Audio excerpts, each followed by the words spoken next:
This hadith is narrated by Ibn Mas'ud radiyallahu an. Ibn Mas'ud radiyallahu an is one of the greatest companions of Rasulullah sallallahu alaihi wasallam, and also he is from among the greatest scholars among the companions of Rasulullah sallallahu alaihi wasallam. The hadith is that Rasulullah sallallahu alaihi wasallam, he went out to relieve himself, and he ordered Abdullah bin Mas'ud radiyallahu an to bring 3 stones to purify himself. 3 stones. And Abdullah bin Mas'ud radiyallahu an, he went, he found 2 stones. فَوَجَدْتُ حَجَرَيْنِ, and he found 2 stones. وَلَمْ أَجِدْ ثَالِثًا, and he did not find the 3rd stone. And what did he take? فَأَتَيْتُهُ بِرَوْثَةٍ, and he came with a piece of dung. Rasulullah sallallahu alaihi wasallam took both the stones and he threw the dung. And he said, "Innaha riksun, verily it is impure. It is impure." Okay. We have studied in the previous classes that the animals that we eat, its saliva is not najis. Its dung, the droppings are not najis. Its urine is not najis. It doesn't mean that since it is not najis, you can utilize that for purification. So now generalizing with any rawtha means dung of any animal, whether it is the animal that you eat, whether it is the animal that you do not eat. The dung of the animal cannot be used for purification. Am I clear? Ulama rahimahumullah, they have mentioned in the fiqh book that there is something called najasatul hukmi wal haqiqi. Okay? There's something called najasatul hukmi wal haqiqi. So here by hukum, the dung of the animals that we eat, the animals that we eat, the dung of the animals, it is not najis. We know that. Is it clear? We know that. But it cannot be utilized for purification because it is by hukum, it is pure. But by haqiqah, cannot be utilized for purification.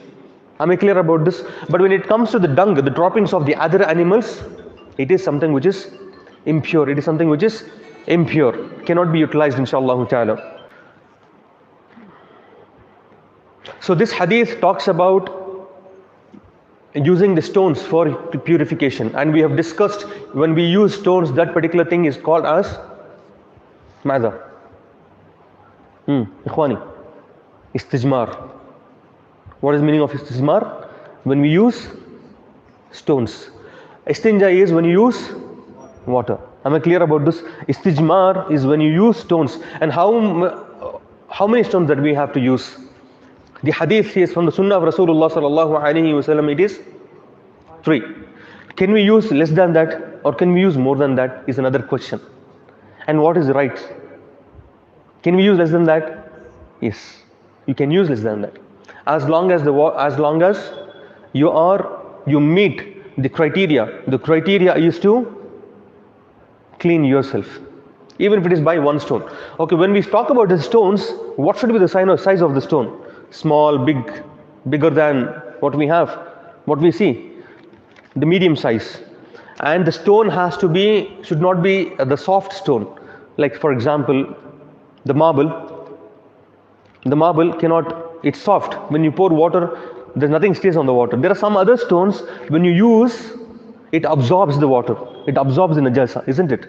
So you're supposed to use those stones, but not these stones. When it comes to other than stones, you can use manadil, the tissue paper, isn't it? When it comes to tissue paper, there are some papers which are like greasy paper, and you can't clean with those papers, isn't it? So you got to use with those things which absorbs what? The najasa that comes up from the private parts of a human being. Am I clear about this? Okay, fine. So here you can use less than 3 stones, absolutely no problem, inshallah ta'ala, as long as you meet the criteria. You meet the criteria. And the hadith says you can't use the dung because the dung is the food of the animals of the jinns. The food of the animals of the jinns. And also another hadith says this is the bones, because that is the food of your brothers among the jinn, the believers among the jinn. Subhanallah.